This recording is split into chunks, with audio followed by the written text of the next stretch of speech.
morning. The sun shines as people head to work, each with their own expression. As for me, I've just arrived at work and, well, do you think it's too late to call in sick? Stop being a baby and get moving. Don't be so hard on me. Scarlett might think I'm being childish, but there's a reason I feel so awkward. My timid personality. Scarlett won't know since she's been with me since we joined this company. But I'm a rather introverted person. And to think Chelsea will see my awkward self, I feel sick already. But it's not like I can tell this to Scarlett. So I get in the elevator with drooping shoulders.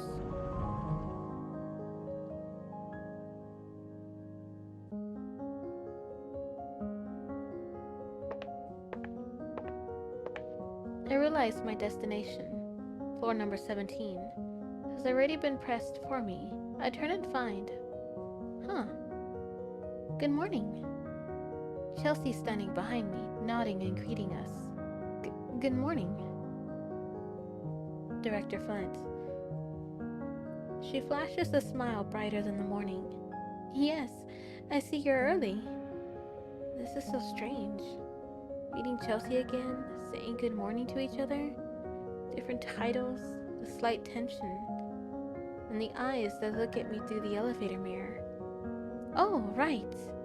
Yes, Director Flint. What do you think about having a welcome dinner for the two of you? You can choose the menu. Really? Yes, so make the most out of it. Oh, you're the best. Just then, the elevator stops at the 17th floor. The doors open and I leave the elevator first. When I look back, I see Chelsea looking at me. Director Flint? Oh, it's nothing. I didn't say anything, though. See you at the morning conference, then. Chelsea walks to the director's office, while Scarlett and I prepare for the conference. Let's see. The data's all printed. The presentation's done, too. We arrive at the conference room early and display the presentation on the screen. A familiar name catches my eye. Chief Researcher Alyssa Green. Ain't that the woman from the director's room? Yeah, she is. Man, she must be a real hotshot. I only saw her walk around with her lab coat, but she looks cool.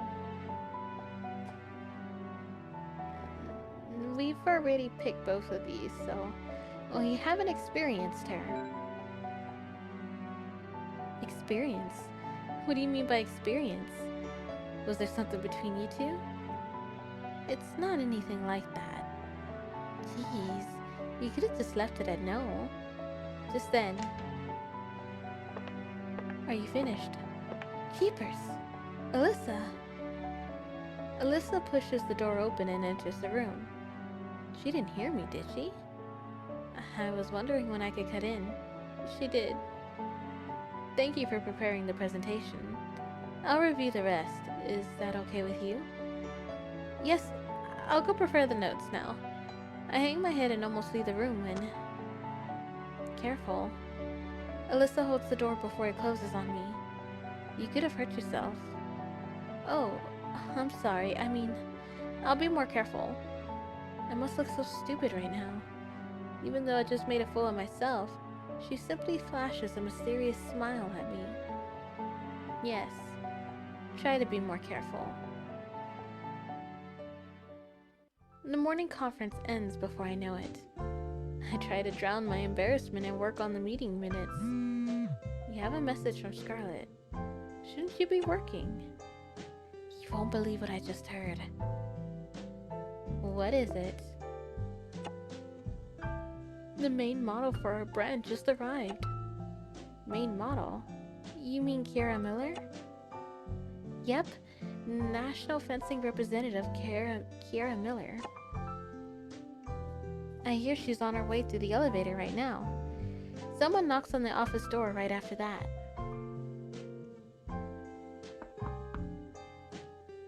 could it be? Just as I thought. Hi! The door opens to reveal none other than the subject of the gossip. Oh, Kaira! Are you here to see the director? She's busy right now. Oh no, I was just passing by. Does anyone want any donuts? I bought a box on the way. And of course, thanks for everything. We should put these on some dishes. I should probably do it, being the new hire and all. Your act of kindness could lead to an unexpected encounter. Yeah, might as well escape the awkward situation. I'll do it. I volunteer myself and enter the break room with the box. But someone walks into the office after me. It's... Kaira. Wait, Digi. Huh? What are you doing here? I don't know if I can be alone with her. I wanted to give you this. Kaira slips me an individual packaged donut. They said this is their best and most famous flavor. I don't know if I should eat this. But I picked it out for you. Come on, hurry before someone catches us. I end up taking a bite of the donut. Is it good? Mm-hmm.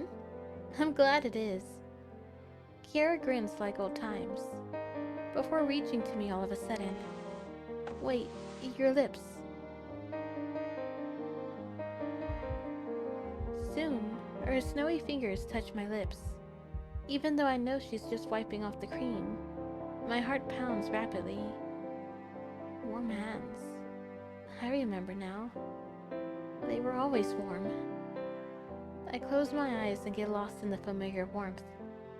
Soon a voice, even warmer than her hands, finds its way into my ear. Did you get some sleep?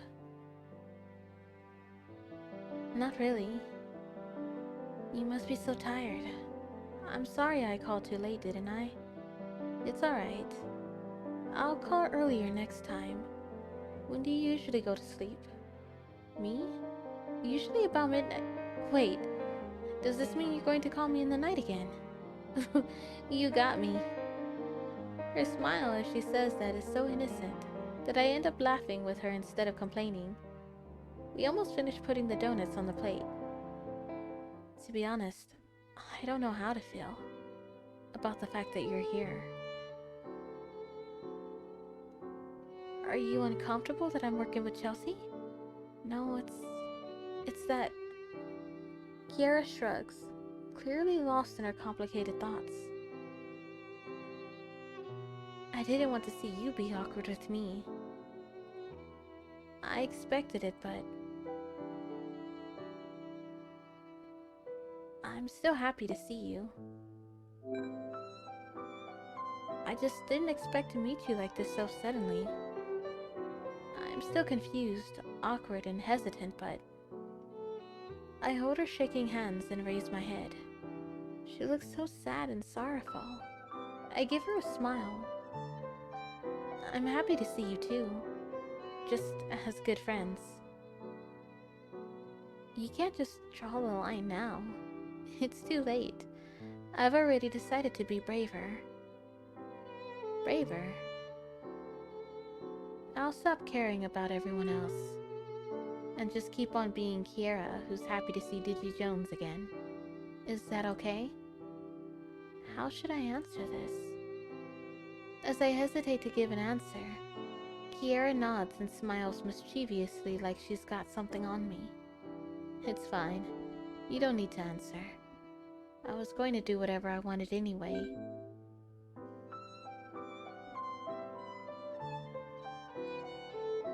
I take what I said back. What? You're so sly now. I feign disgust and glare at her. For a moment I see Kaira's eyes widen in surprise, but she soon sees the smile on my eyes and lets out a sigh of relief. Should we be laughing together like this? I feel an uneasiness, but push it aside for now and We return with the plates in hand. Thank you.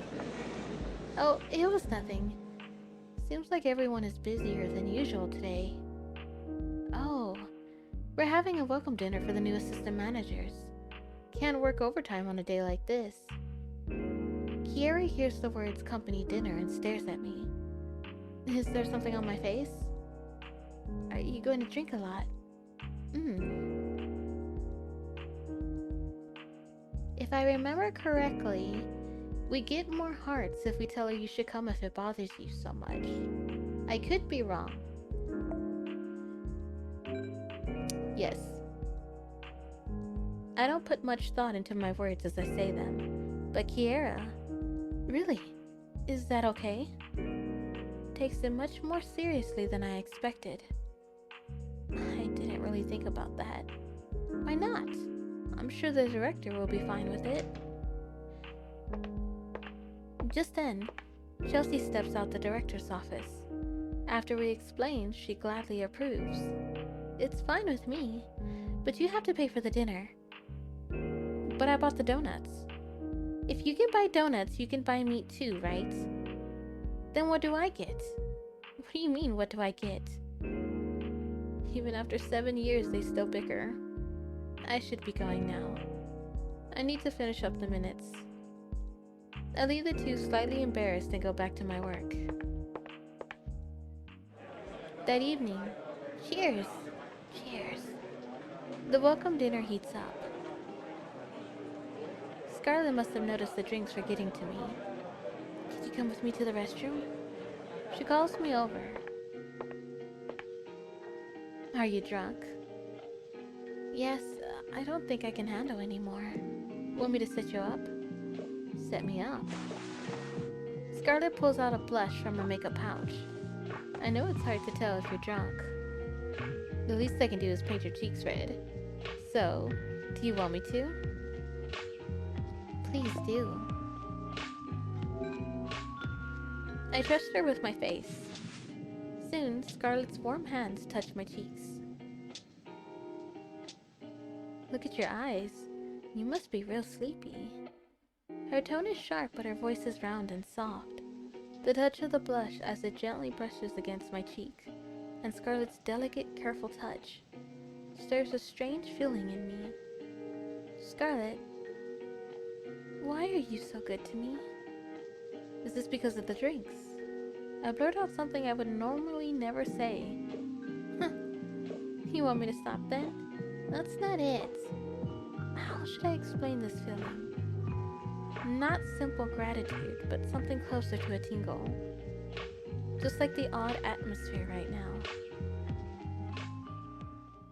As I look for an answer, time starts passing by again, and Scarlett adds the finishing touches on my drunk makeup. That ought to do it. Thanks. Let me know if you get overwhelmed. I'll throw up if it means getting you out. You just have to pat me on the back. I guess that's one way of doing it. In the end, I return to the table with Scarlett, unable to name the emotion I'm feeling. As I stumble back to my seat, someone holds my arm, bringing me to a halt. Miss Jones, are you okay? Director. Chelsea looks at me with concern.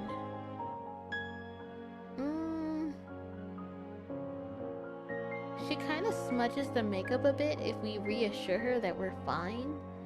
I don't know, I don't think that really affects the story, but just, we'll fall back into our hands again. You look rather oh! Is this the alcohol again? I remember how Chelsea was in college. A girl who looked like a delicate fairy tale princess. The personification of everything beautiful in the world, but was tougher than anyone I knew. And lightly lean on her. You really are drunk. I'm sorry. You don't have to be. Chelsea, despite looking slightly surprised, holds me. The hands that stroke my head are so tender that I feel my face flush. Don't tell me I'm crossing the line, because you made me worry first. Drink less, eat more, got it? I nod instead of answering her. She strokes my shoulder a couple of times before letting me go. That's gonna be on my mind for sure.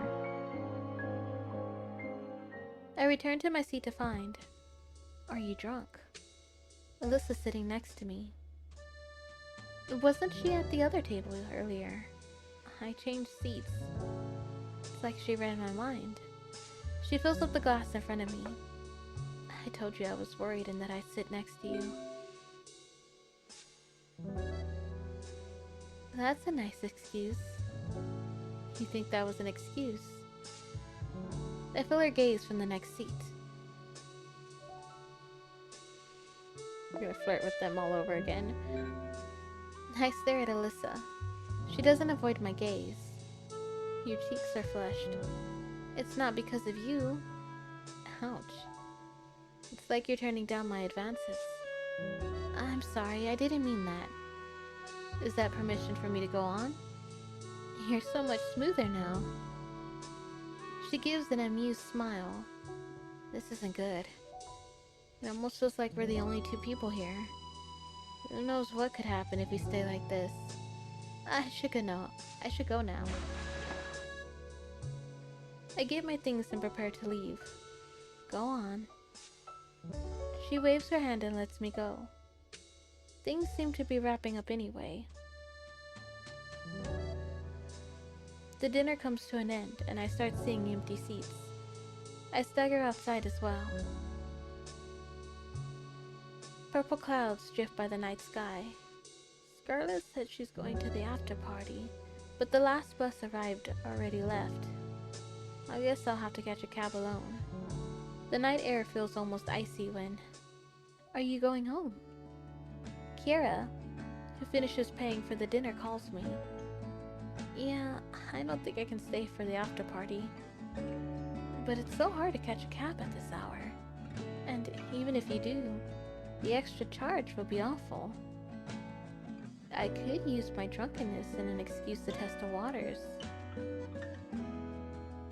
Could you drive me home then? Yes, I didn't drink tonight. Wait right here, I'll get my car. Wait!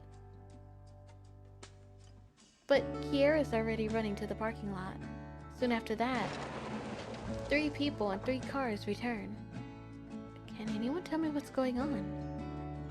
We heard you were going home. I couldn't leave you alone with her. Look who's talking.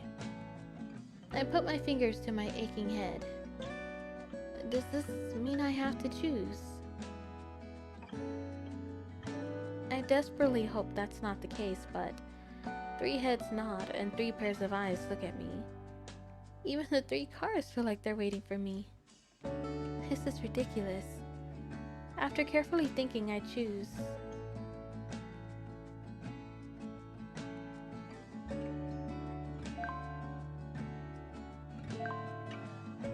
Kiera's SUV. I knew it. Hop in before I change my mind. Okay then.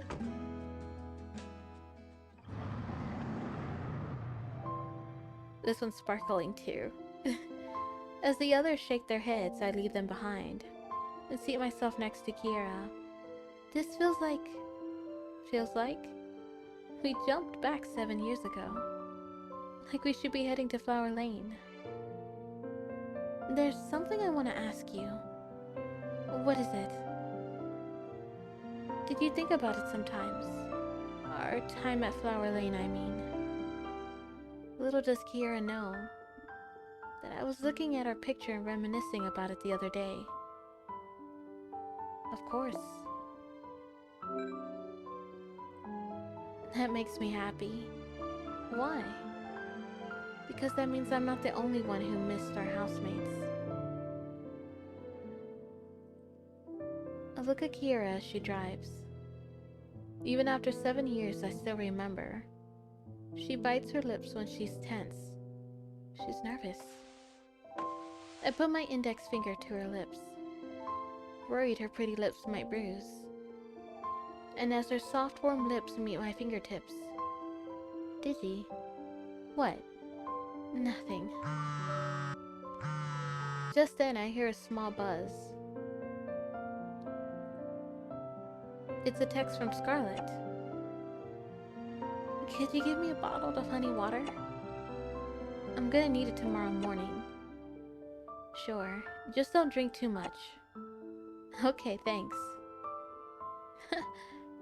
Instead of replying, I let out a chuckle. You're smiling. Who is it? It's Scarlett. We joined together. She just needs something.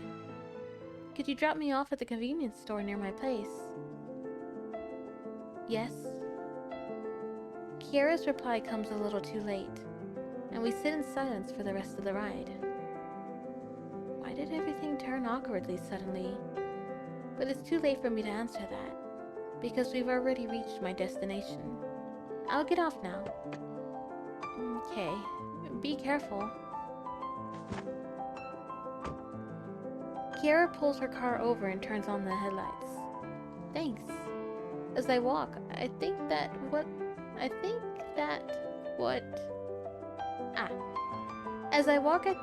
lights my way is not the headlights, but rather Kiara's kindness.